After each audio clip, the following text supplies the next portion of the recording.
Dylann Roof, who decided to go into Mother Emanuel Baptist Church June of 2015, sit during a Wednesday service and murder everybody except for one person because he wanted a witness to go back and tell what happened, murdered 9 beautiful people, was sentenced to death. He is now appealing that sentence. Now, full disclosure, I am not a death penalty advocate. I'm not for the death penalty. I think this criminal justice system is ill-equipped to judge and sentence people to death. It makes too many errors. There are far too many people languishing. We could talk about Mississippi, which I think we should. I know Jamila T. Davis was there to help try to shut down the Parchman prison. We're going to talk about it on these airwaves.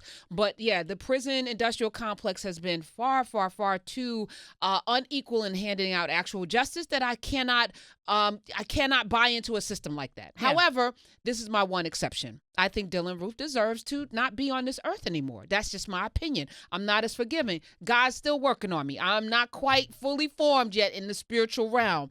And so for me, it is really difficult to see a person that prayed with human beings like this and then took their lives with glee. Yeah. Had a manifesto, even though he dropped out of the 9th grade and he could barely read. He's an illiterate degenerate who was his own lawyer. So we also know that he's a fool. Yeah.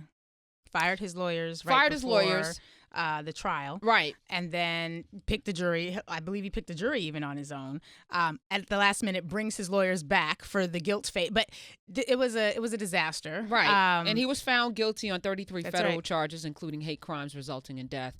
For this mass shooting at Mother Emanuel Baptist Church, Episcopal Church. It's one of the oldest churches. It was Denmark Vesey's church. That's right. In South Carolina, in Charleston, South Carolina. And if you don't know who Denmark Vesey is, look it up.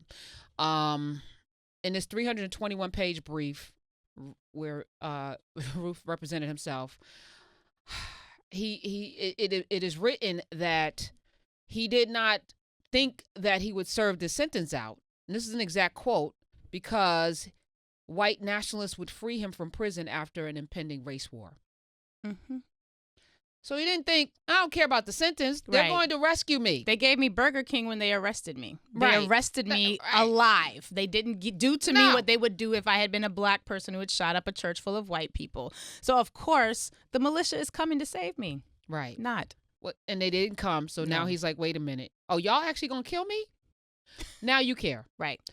I'm struggling with this on so many levels. So I think that once you have been found guilty, there is typically an extraordinary bar that you have to meet in order to have that guilty verdict overturned. And we typically don't see that happening. It is extremely rare for you to have a guilty verdict undone. It is extremely rare for you to be able to go into court with representation, file your representation, bring the representation back, get sentenced without real question. This wasn't a close case. There was no, this was pretty. He did it. We're very clear about that. Yeah. I am against the death penalty simply because I think it's barbaric and this country has no ability to adjudicate it properly. However, I am not for redos just because you thought wrong. Because you thought the militia, the white nationalists were going to come rescue you. Now, if the death penalty is overturned in this state, or these were federal charges, so if the death penalty is no longer in place, and he would, I presume, serve a life sentence. But quite frankly, you don't get do-overs when it comes to that, because we don't get do-overs. I said, he wants to appeal the death sentence. So do the 9 people he murdered. They would love to appeal. Right. Right. I think what he's confronting is the fact that his privilege is run up to the realities of the system. I think he just thought, as he tells us, that he thought his white nationalist buddies were going to come free him. And the reality is he is a privileged white boy who was so privileged that upon his arrest was taken and given Burger King by the arresting officers. And now the reality that his privilege is not going to, get him out of this particular situation is something that he's not dealing with well. And I suggest that he sit with that for a very, very, very long time. Listen, I'm even for, Papillon, that prison with Dustin Hoffman and us. Yeah, if prison is that, I'm good with sending him there. Papillon. It's on an island, Yeah, he's not at all a sympathetic capture your own case. Food. Yeah. And I believe, like I said, I do not believe in the death penalty. I believe in prison abolition, but I do believe that when you've taken the lives of other people and when we are clear about that, no.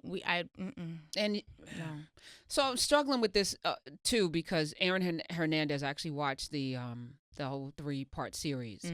And they make a really compelling case about his mental state, you know, as we see yet another football Hall of Famer dead, 58 years old. I'm talking about Chris Dolman, brain cancer. The brain injuries he spent, Chris Dolman did 10 of his 15 NFL seasons with the Pittsburgh Steelers. And you think about his Hall of Famer, you know, the inordinate amount of trauma that the brain, we know that Antonio Brown now, Goodell's like, we're going to try to help him. You know something's not right with Antonio Brown. You know he is not mentally healthy. And so it's easy to make fun of him and it's easy to send him to jail. The hard thing to do is to really talk about the mental illness, you know. So I struggle and I battle with that as we, you know, clearly Dylann Roof, I don't know any person in their right mind that would sit in a church with people and murder them. But and you know what I'm saying? So, absolutely. So I'm saying something, but I don't know where to park that. But there are schizophrenics all over the world who don't go into churches and do that. That's there true. Are people on the autism because he says not right. only does he have schizophrenia, he says he's got autism, he's got anxiety, he's got depression. There are people with all of that on every spectrum and a whole host of other things who will not also try to take the life of other people. So I sometimes, because we don't have a very healthy way of talking about mental health in this society, whenever these types of acts happen, when they're done by a white person, the instant thing is, oh, there's a mental health issue here. Anytime there's a white terrorism, mental health, we need more mental health care. There are mentally unhealthy people all around us all day, every day who do not resort to these types of acts. So whether it's you're facing the death penalty, whether you're facing life in prison, whatever it may be, the reality is you took a life and there must be some sort of recompense paid for that. And you don't get out of that and get a do-over just because your whiteness got tired of sitting in prison for all that time. It ain't even been that long. It ain't. Actually, if we're being honest. But what is that phrase that when you're used to privilege, equality feels like oppression? Yes. Welcome so he to feels oppressed. Welcome to the prison industrial complex, such as No, this is a fair trial. I think he got a fair trial. Yeah. But what do you guys think? 866-801-8255, 866-801-TALK. And I am conflicted because, again, I am anti-death penalty.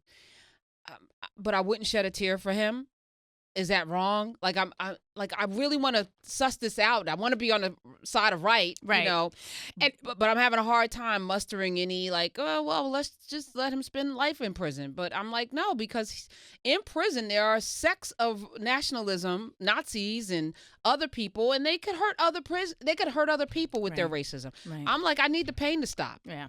And I need us to, I remember on my timeline just a few months ago, there's several people actually who were facing the death penalty in states where there were calls for clemency because the evidence showed that there is just something not right. This person did not get a fair trial. And it takes an overwhelming amount of pressure and a Kim Kardashian to boot to help go into these spaces and use celebrity, use people power, use all hosts of things just for people who were convicted wrongfully or who had trials that were so riddled with issue that there's no way they should be spending time in jail without a proper trial. And those people are not going to get the type of attention that a Dylann Roof is going to get. So while I am fervently in favor of reforming the criminal justice system, I'm not in favor of doing so on the cries of someone like a Dylann Roof. Okay. So I tend to agree with you. Yeah. And like you said, God, I'm not perfect. God's still working on me. Yes. And that's going to be our out.